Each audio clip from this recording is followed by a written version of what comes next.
Hello everyone and welcome to today's event between the PRCA and Ewen Fergusson, who is an independent member of the Parliamentary Committee on Standards.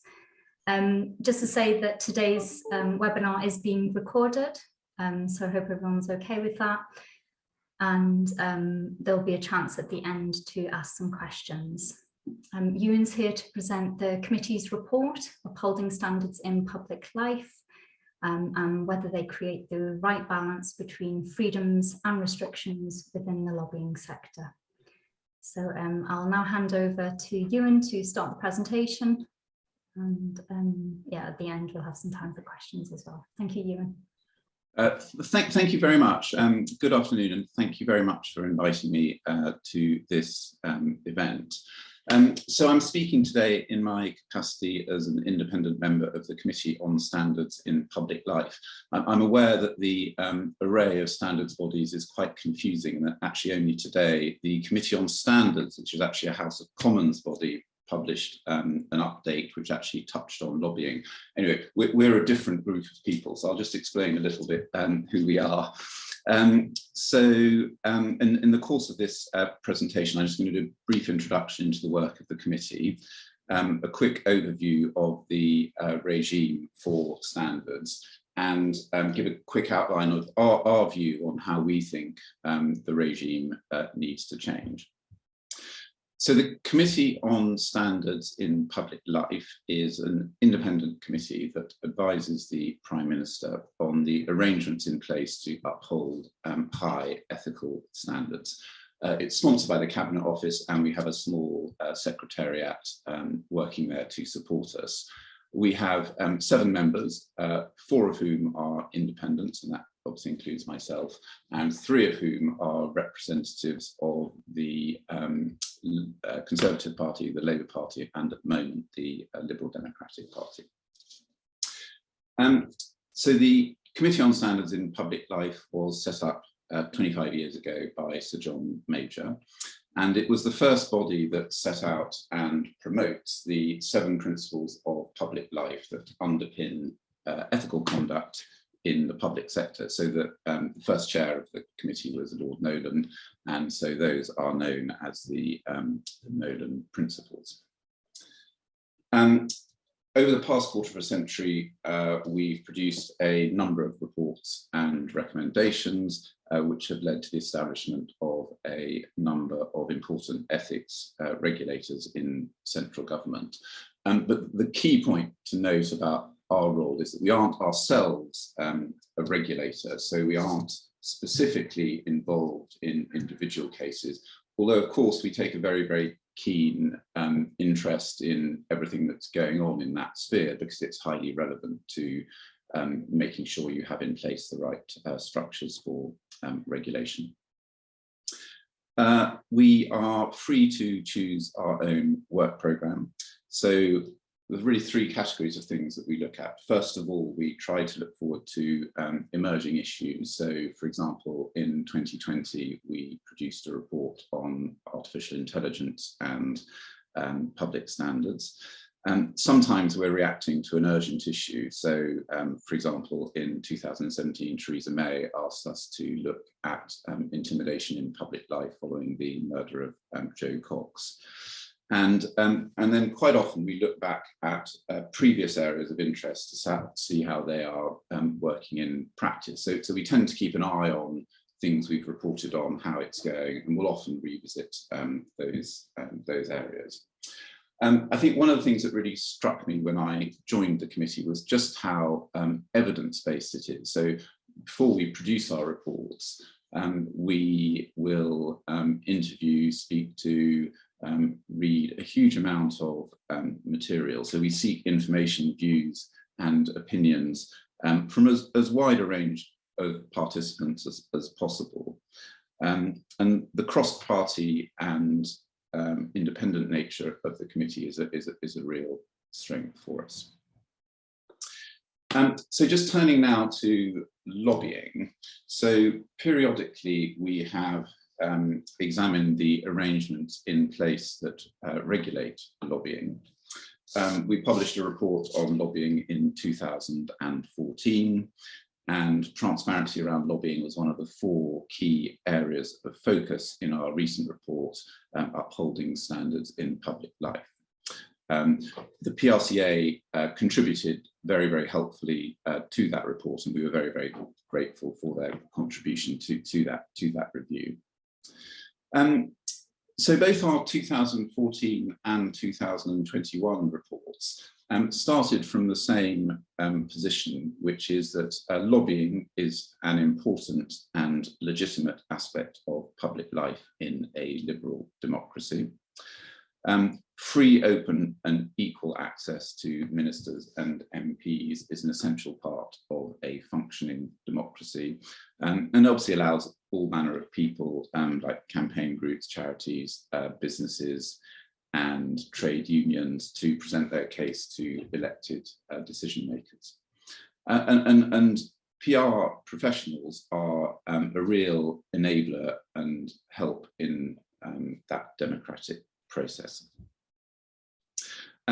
It's the combination of there being elected representatives and an independent state that there, in our view, is a shared responsibility between MPs, ministers, civil servants and PR professionals to make sure that lobbying is not associated with money, undue influence or secrecy, all of which undermine the integrity of our democracy and damage public confidence in government. And of course, also from your perspective, damage public confidence in the probity of the PR profession, which is clearly a very key concern of yours. We have long advocated that the response to this risk is transparency. Whilst it doesn't solve every problem, proper transparency so that you can see who is lobbying who, when such lobbying took place, whether there is any financial relationship between the parties, allows us to assess the presence of conflicts of interests. And what we want to do is to see the public to see that the vast majority of lobbying is above board. The Greensill scandal demonstrated the importance of accessible, quality and timely transparency around lobbying and the negative consequences of that lack of transparency when the media subsequently publishes quite correctly what is in the public interest.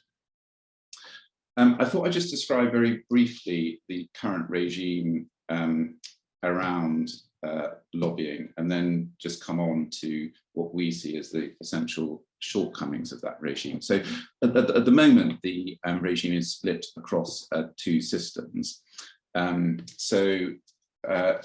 Derived from the ministerial code, ministers have to publish transparency, some quarterly transparency releases, which list their meetings with external stakeholders and the conversation topic discussed. And it's not just ministers, but permanent secretaries who have to do the same. And then separately, under the Lobbying Act, consultant lobbyists have a statutory responsibility to declare their clients on the register. And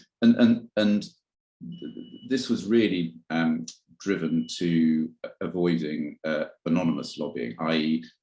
the register is there to allow the beneficiary of lobbying to be identified. I don't think it's a very perfect system because, of course, some consultant lobbyists will have multiple clients, so it's a bit difficult sometimes to triangulate the actual register with the meeting that might appear in the ministerial diaries. But even so, that was the idea. Turning then to what we see as the shortcomings. So in our most recent report, Upholding Standards, we found this system of transparency around lobbying is not fit for purpose. And I'm just going to quote from our report. So looking at ministers' quarterly releases, we found that information is often released too late. Descriptions of the content of government meetings are ambiguous and lack necessary detail. Transparency data is scattered, disparate and not easily cross-referenced, and information in the public interest is often excluded from data releases completely. The Register of Consultant Lobbyists doesn't do a huge amount to improve this overall position. So it only really deals with that issue I discussed earlier of potential anonymous lobbying. So the question that we faced last year was, how is it that we go about improving this very poor state of affairs? And broadly, there are two options for reform, and this is an area that we differ with the PRCA on. So the first area for reform would be to demand a radical improvement in how the current transparency system operates.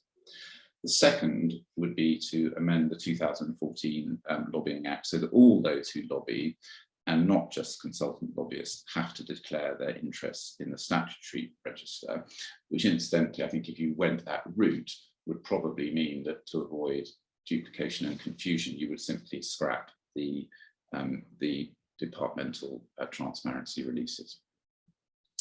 My predecessors on the committee considered this question very carefully.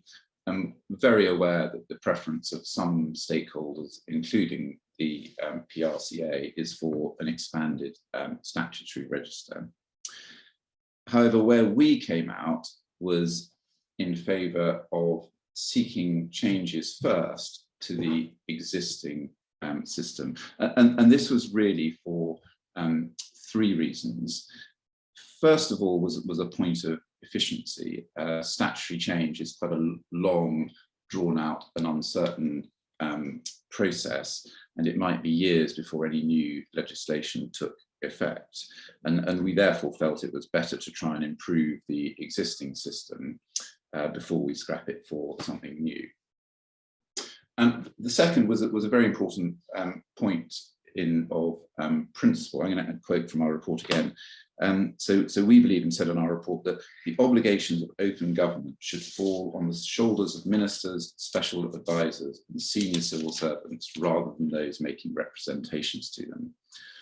So the idea there is that, you know, we believe access to government is a democratic right, and we shouldn't be creating unnecessary bureaucratic obstacles for those who wish to exercise that right. The third point was a point of practice. We were worried that an expanded lobbying register would create disproportionate obligations on small charities, campaign groups, and local community organisations who might want to contact ministers and may not have the resources to pay fees or navigate the bureaucracy of the register. So what did we propose in terms of strengthening the transparency releases? So what we recommended was a targeted programme and three key elements. First of all, that the Cabinet Office should be put in charge of collating all departmental transparency releases and publishing them monthly in an accessible, centrally managed and searchable database. The government's made quite a lot of progress recently in digitising things, and there are many NGOs who have similar systems. So we strongly of the view that this is very, very doable. Secondly, that the government should publish meetings held between external organisations and special advisors, directors general and directors. So that's expanding the class of people in relation to whom the releases apply. And I think this is actually consistent with the PRCA's stance, although their method for actually achieving that is slightly different. And then finally, that the Cabinet Office should provide stricter guidelines on the minimum standards for the descriptions of meetings, should ensure that, I think if you look at the register, some of the descriptions are not very helpful. They're sort of two words and you can't actually really tell what's been talked about. Ensure that informal lobbying is included in transparency returns, so that all forms of contact with ministers, not just things that are termed meetings, should be there. And thirdly, ensure they should be in charge of ensuring compliance by government departments. We also recommended essentially that the same level of transparency should apply to the register as to departmental releases in relation to which meetings need to be declared and the level of detail submitted. We did recognise that this approach is not without its difficulties, and discussed this very, very extensively. And I think we do completely recognise that if government delivery on transparency obligations continues to remain poor, the case for an expanded register would strengthen, and the committee would be likely to revisit this question in future. So I mentioned before, the committee often goes back to issues it's already made recommendations on to see how they're going. And I think this is one particular area that we would be looking to revisit. As well as transparency, there's one other relevant area of ethics regulation that impacts the PR profession, which are the business appointment rules. And these rules regulate the conduct of those who leave the public sector in order to join the private sector. And the rules currently state that there's a 2-year ban on former senior government officials lobbying government on behalf of their new employer. And we thought this rule, and I think the PRCA agrees with us, is too weak, and there are no sanctions for those who break it. So we called instead for a 5-year ban for the most senior office holders, and such as former ministers, and for this rule to be enforced with legal arrangements, so contractual deeds undertaking or contractual terms. So what are next steps in this very important area? So we published our report and submitted our recommendations to the Prime Minister last November, and they remain under consideration. And I think what the government is doing is looking at these issues alongside the Boardman report into the Greensill affair, which also made some recommendations in this area. So I think the government's intention is to publish a response to both of those reports at the same time. We were expecting it, I think, in May, but I think it's likely, I think, to be delayed a little bit. In the meantime, we're obviously continuing to push the government on all our recommendations, and we are waiting for their response. So thank you very, very much. I hope that was a helpful outline both of the structure of the current regime and of our views of its inadequacies and of our views of what the next steps are. But I'm very happy, obviously, to take questions. Thank you. Thank you, and that was very thorough. Very interesting. Yeah, I think we will open up the floor to questions. If anybody has any questions, if they're happy to either type them in the Q&A or in the chat box, I can pick them up there. In the meantime, I have a couple of questions myself, Ewan, if that's okay. Yeah, sure. So you talked about the ethics and transparency and rules for when it comes to lobbying. I'm just particularly interested in what makes transparency so important, in particular when it comes to lobbying. Sure. I mean, I think it really is that point that free, open and equal access to ministers and relevant civil servants is just very important in a democracy like ours, and by extension, secrecy, money and undue influence are bad and damage confidence in the system.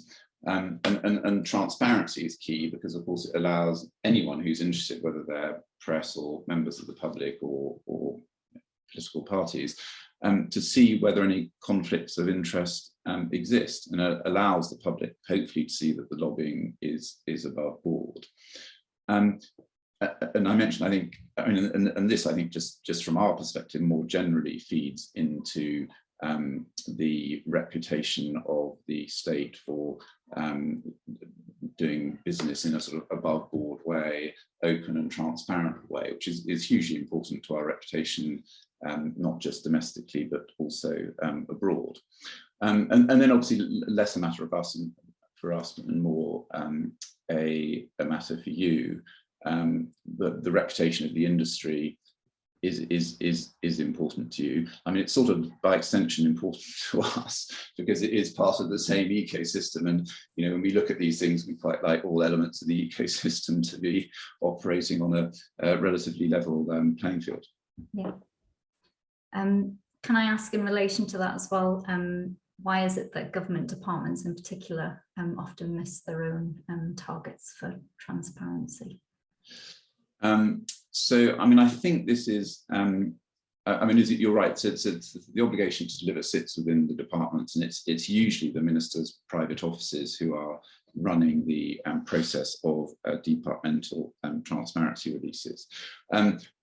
I think it's largely to do with priorities and enforcement. So the minister's private offices are pretty busy, pretty focused on policy, and this task, which to us is a very important task, is probably seen as a sort of admin thing that you do on a Friday night if you do at all. And so, and that's clearly wrong. You know, it should be a priority and needs to be a priority. And the second thing is that there seems to be a very sort of weak enforcement system. So the Cabinet Office doesn't really do enough to enforce the submission of timely and informative returns. And that's why we recommended that it should be the Cabinet Office who take the lead, and why we recommended having a compliance function at the heart of government, which is very similar to some of the themes that Boardman picked up in his Greensill report. A couple of questions that have come in here, which I'll start to look into. So I'll read them out and then we'll go through them one by one. So somebody's asked, why are in-house public affairs practitioners not included in the current rules? So I know there's a lot of support for this in the PR sector as well, for expanding the register to in-house. If you could touch on that a little bit more, in a bit more detail. Yes, I mean, I think the reason they weren't is that the Lobbying Act, which I don't think is the most brilliant piece of legislation, but the Lobbying Act, assuming the transparency releases are working as they should, the Lobbying Act was simply designed to plug that gap, which is that when you look at the transparency release and it identifies that Minister X met lobbying firm Y, i.e. a consultant lobbyist, you couldn't then tell who the underlying client was, or therefore what they might have been discussing. So the register was simply intended to allow you to identify who the clients of that lobbying firm were, which would then presumably be helpful in trying to identify what it was that might be talked about. I mean, I think it's rather inadequate because if you have I mean, some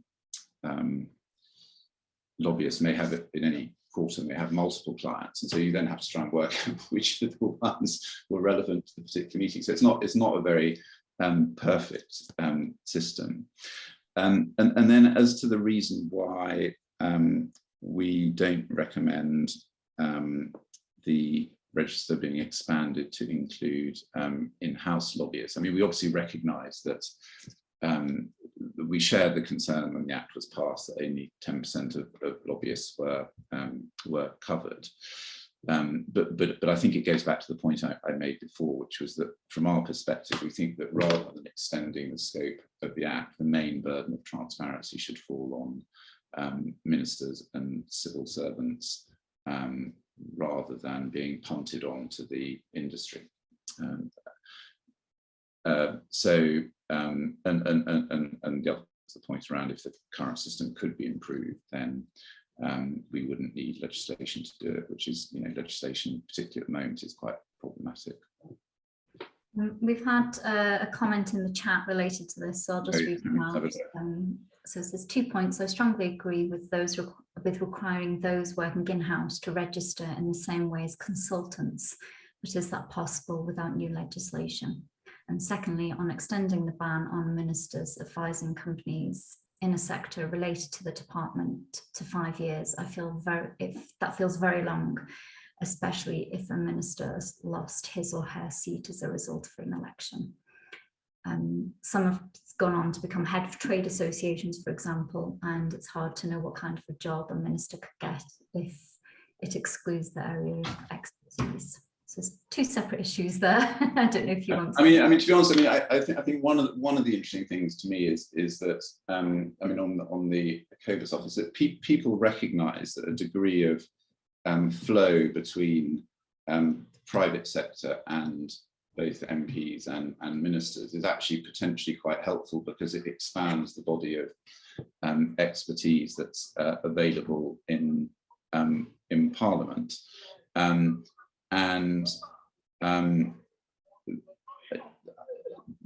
key thing I think that we worry about is public perception.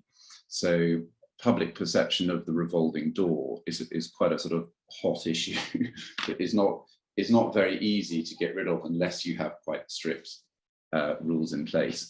And of course the Greensill affair, the things that David Cameron was doing actually fell outside the 2-year limit. So that was one of the reasons why people thought, well, actually 2 years is not that long, and therefore it should be a longer period. Okay, thank you. I'll move on to one of the questions in the Q&A box as well, Ewan, if that's okay. So Sabina Tilsley has asked, can you explain a little bit more about the threshold you would foresee for publication of informal lobbying? What is the committee's expectation on this? For example, where politicians are friends with people who may raise something in private gatherings. It's a good question, Sabine. Thank you for that. Yeah, no, that's a really good question, and the whole area of informal communications is really difficult, because it's difficult to police. And I think the answer from if you're sat there as a minister, is to err on the side of caution in terms of what, if the system were changed, what you would regard as lobbying, and that, I guess, would be something the minister would, you would want to feed that into your private office and have a discussion about what was discussed. I mean, my view would be, as a minister, you should always be acutely aware of disguised forms of lobbying, and in general, you should err on the side of caution in terms of disclosing the forms of communication or possible lobbying that you're subject to. Okay. I don't think there are any more questions from anyone. If you want to get a question in quickly, please do so in the chat or the Q&A. I just have a final question, Ewan, if that's okay.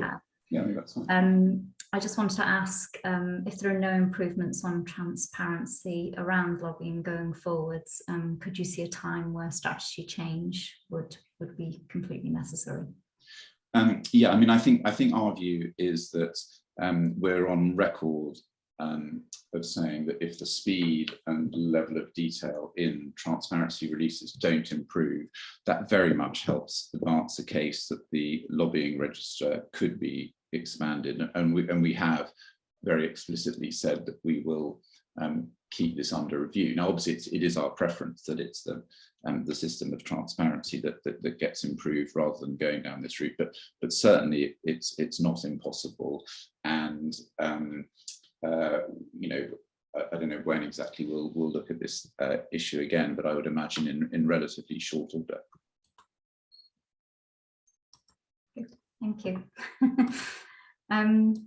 Well, I think I'll just check if there are any more questions. No, I think that's it. I will just pop a link in the chat to our 6-point plan, and that's there for people to link to and go away and read if they want to. And yeah, it just remains for me to say thank you, Ewan, so much. Very much for having me.